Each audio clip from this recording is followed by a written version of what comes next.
The collector supply voltage is 6 volt.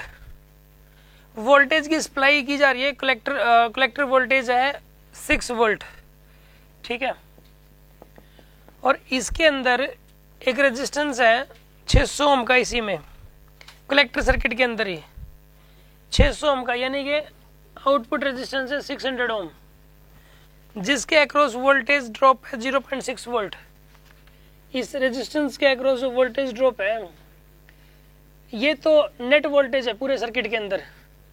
पूरे circuit की output voltage ये वाली है, इसके अक्रॉस जो है वीसी डैश मान लो, ये वाली वैल्यू दे रखी है आपको 0.6 volt in A transistor connected in A common emitter mode if the current gain is 20।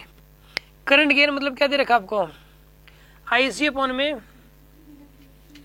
IB, ये दे रखा आपको 20। The base current is, IB की वैल्यू आपसे पूछी है, IB की वैल्यू पूछी है, IC की वैल्यू निकलेगी, एक बार IC की वैल्यू निकलेगी तो IB की वैल्यू आ जाएगी। इसको अगर IC की वैल्यू निकालनी है तो IC की वैल्यू निकालने के लिए हम लोग ऐसा करेंगे, इस रेजिस्टेंस में से पास होने वाला करंट ही निकाल लेंगे।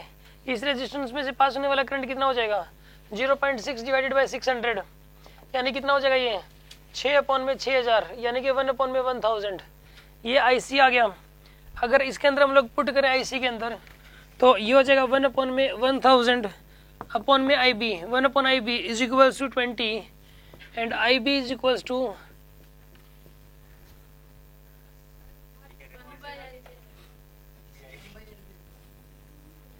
IB is equals to 1 upon में ये आ जाएगा, कितना आ जाएगा यहाँ पर, ये मतलब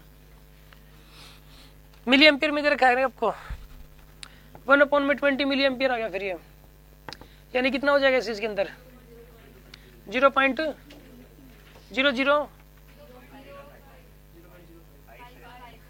मिली एम्पियर। आंसर मैच कर रहा होगा इसका।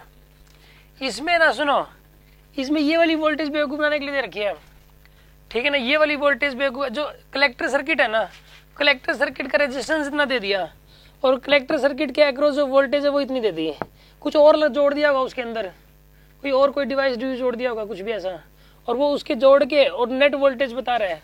इसकी कोई जरूरत नहीं है 6 वोल्ट, इसकी कोई जरूरत नहीं होती। ये सिर्फ और इसी की वजह से कंफ्यूजन आ गया था इस वाले क्वेश्चन में। ध्यान रखना, देखो इन्हें साफ साफ बोला है, और एक बार देखते ही मुझे भी लगा 2 वोल्टेज कैसे दे दी, लेकिन ये नेट वोल्टेज नहीं लेनी, इसमें जो आउटपुट रेजिस्टेंस दे दिया 600 ओम और इसके अक्रॉस जो वोल्टेज है वो लेनी है 0.6 वोल्ट, ठीक है ना। यहाँ से निकल के आएगा आपके पास IB की वैल्यू, यहाँ से निकल के आएगी IC की वैल्यू, फिर इसके अंदर पुट करके आपके पास IB की वैल्यू निकल के आ जाएगी, ठीक है।